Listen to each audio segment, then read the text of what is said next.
Hi, I'm Debbie Hartner. I'm Elsie Johnson. And we are two sisters, Southern Cooking.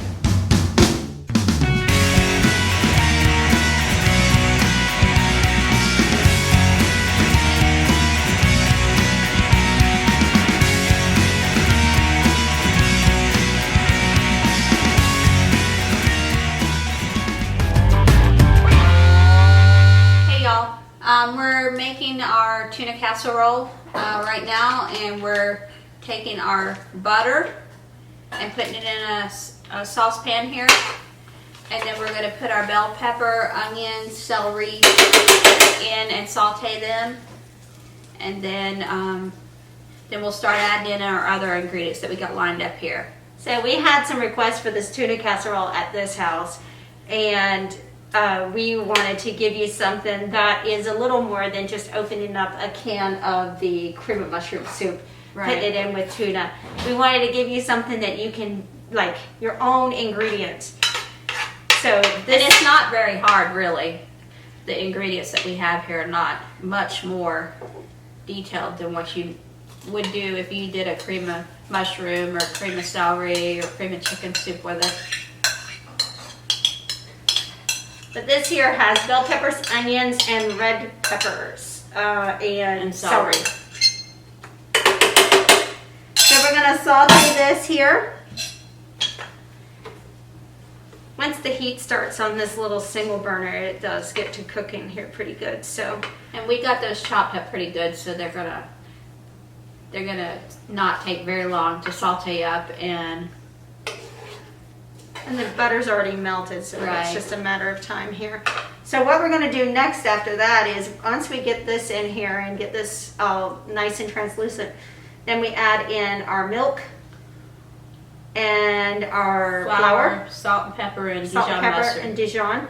And then as a separate, when we're done with this and it's all incorporated, then we add in, as we're ready to take off the heat, I guess, the tuna that's been drained, our peas, our noodles, and our cheese, our grated cheese. Mom grated our cheese up for us. Thank you, Mom.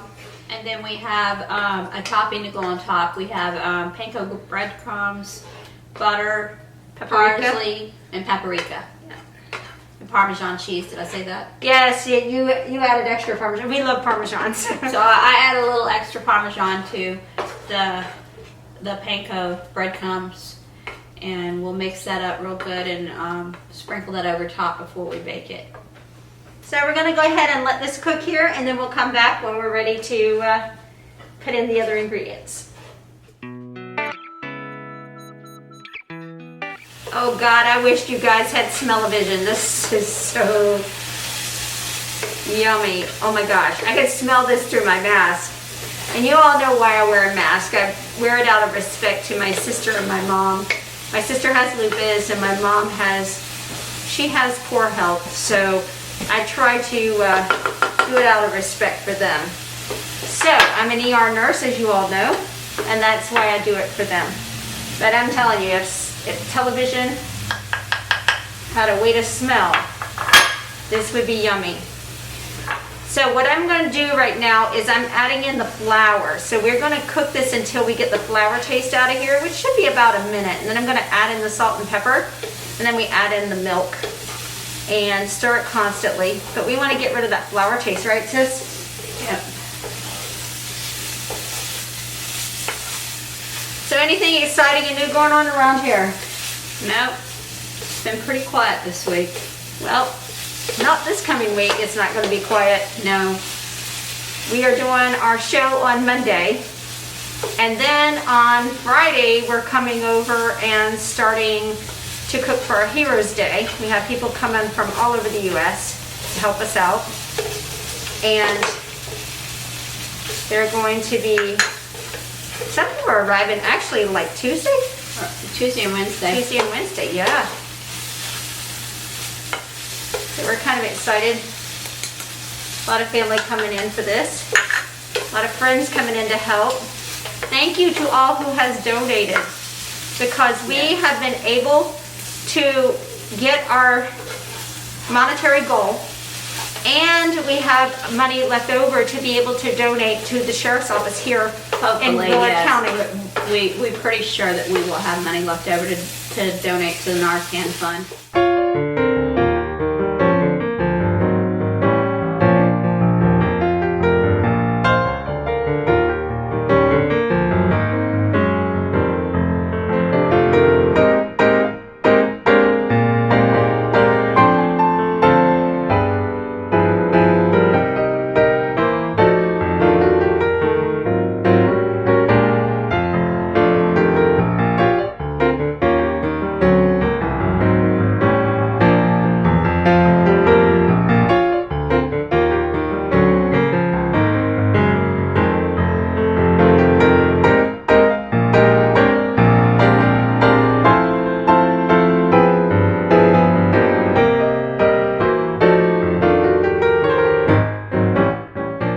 So I've been getting like daily phone calls from my son and daughter-in-law for about the last week, and they are preparing for my son's deployment that's coming next year because they're both in the Navy, and they are thinking about adding a 6th dog to their. They love their dogs. God, these dogs are rotten. So they have 3 dogs that live in Ohio with Courtney's mom, and those are Joey, Zoe, and Chloe. They went to live in Ohio last time they both were deployed. Correct. And they haven't been able to get them back yet because it is expensive to send dogs back to Hawaii. So Yeah, they have to go via airplane or something, probably, don't they? yeah, they have to be in quarantine and everything like that. So the dogs have to be in quarantine for like a couple weeks. And so it's expensive to send dogs back. So anyway, so they're living the life in Ohio somewhere, having a grand old time. They're with lucky their- they have a grandma that is okay with keeping them. She apparently loves them very, very much, and she takes very good care of them. But they have 2 dogs, that is Patrick and Stanley, and Patrick and Stanley are rescue dogs. And those are the biggest babies I've ever seen in my life. They are a pit bull mix, and they have, I think one of them has a pointer in him, and the other one, I'm not sure, he's a Heinz 57. So, long story short, on those silly dogs, whenever the truck comes for the... That was the Dijon mustard. Yes, sorry. Whenever the truck comes to get the trash truck comes outside their apartment building, the dogs jump into Courtney's lap and I'm hide. gonna check on the noodles. So the silly dogs jump into Courtney's lap and they hide, and then she's like, when Kyle gets deployed in March, she's afraid of being home alone with these 2 silly dogs that are not going to protect her. So they're looking at getting, I think they were talking about a Doberman. Not sure. But I told them that Elsie has a nice dog here who's a nice watchdog, and his name's Buster. And I told them if they come in December that they can look at Buster, and if Buster is a good boy, maybe Buster can go live in Hawaii and live the good life. So anyway. They may end up wanting to take him. Well, they love rescue dogs. They have the heart of gold when it comes to rescues. The one dog they have, her name's Chloe. She has problems with her back legs. And that dog she has like a little brace they put on her. And they have like little seat belts they put on them when they're in the car. And they strap them in, and then they have like, yeah. So those dogs are a little rotten. But whenever Courtney says something about the dogs and it isn't in Kyle's favor, he will tell the dogs, don't listen to mommy. She's saying bad things about you. And the dogs, they run over to Kyle and they like to lay on him, like, you know, they have their paws up on his shoulders, and they're... Well, Buster showed up here. Someone that's a sad situation we have around here. We have a lot of people that just dump animals, and it tears my heart out every Sad. time. And about 2 weeks ago, someone dumped 2 dogs, and like you said, Buster is probably like pit mixed with something else, but he's the kindest, gentlest dog that I've seen in years, and he's a big baby. And he sat out there in our ditch by the main highway for a solid day, laying in the ditch, because his brother or sister, don't know what it was, but his brother or sister that was dumped with him was hit by a car immediately, almost within minutes of being dumped. During the night, we didn't know when they dumped, we didn't see them getting dumped. Some neighbors actually saw them getting dumped in the vehicle that left him, but he laid there pretty much all day waiting for his sibling to come back to him, which was not going to happen. And I went out there and I got close enough to him. I was hesitant, I was not aggressive because I didn't know him. And he went to thumping the ground. He was laying on the ground, and then he started smiling at me with his panting and his little teeth going, shining. And I knew that he was a good dog when he did that. So we kind of just took him in, and he's grateful. You can tell he's grateful. I think the people that actually had him beat him because he's very skittish. He's very skittish. Like I have him outside in the daytime by our gazebo area, and my water hose is right there. And if I go out there to use my water hose for anything, he cowers down. So I think he's been abused, but he knows that we won't abuse him here. He can tell because the instant that we went to feed him, he stopped eating and come laid his head on your lap like he was thanking you for the food. So he's a good dog. He's a truly good dog. So watch out, he was lucky. You're probably going to want Buster. He's lucky that he ended up here where he did, Yeah, because he's got a good home. Yeah. Regardless if he stays here or if Kyle steals him. And knowing Kyle, he probably will, because he's a big, huge animal lover. He loves these animals. Okay. And they get treated like babies. All right, we're putting the tuna in now.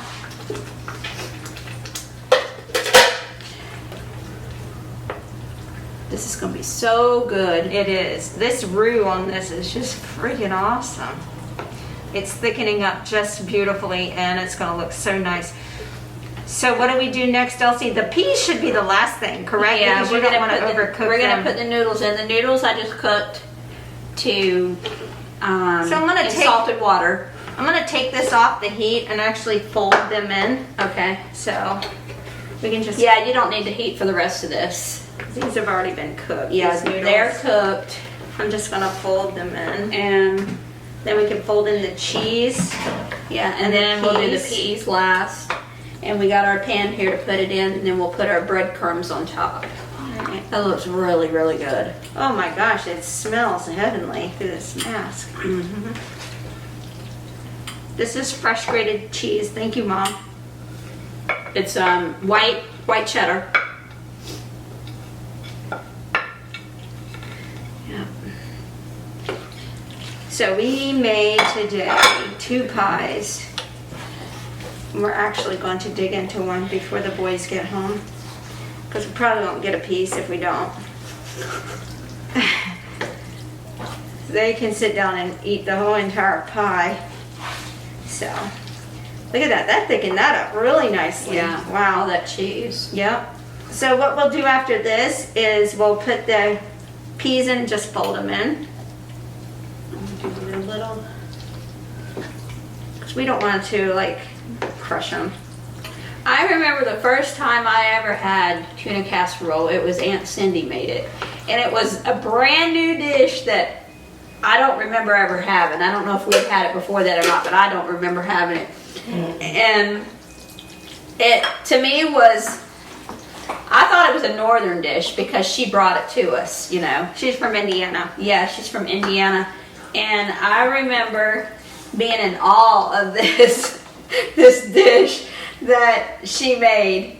And I think she made hers on the stovetop instead of in the oven. but it was delicious. It really was.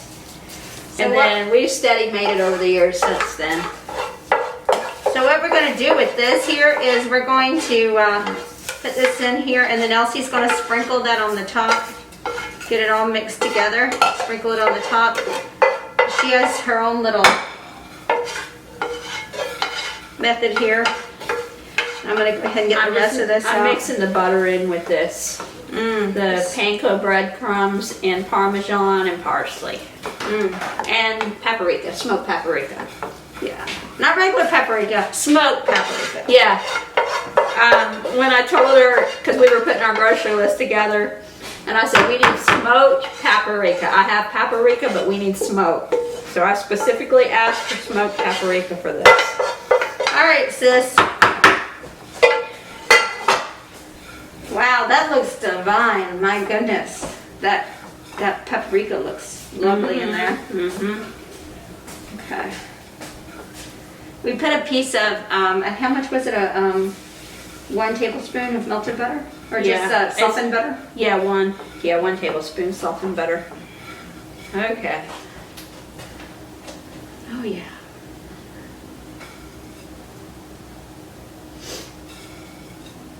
That is going, oh my gosh, this house is going to be smelling so good. It was smelling great with the pies. So, I can't wait. We got our baked beans in the oven for the guys. We're doing baked beans for them.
I'm Elsie. And I'm Debbie with Two Sisters Southern Cooking. We thank you for visiting our page.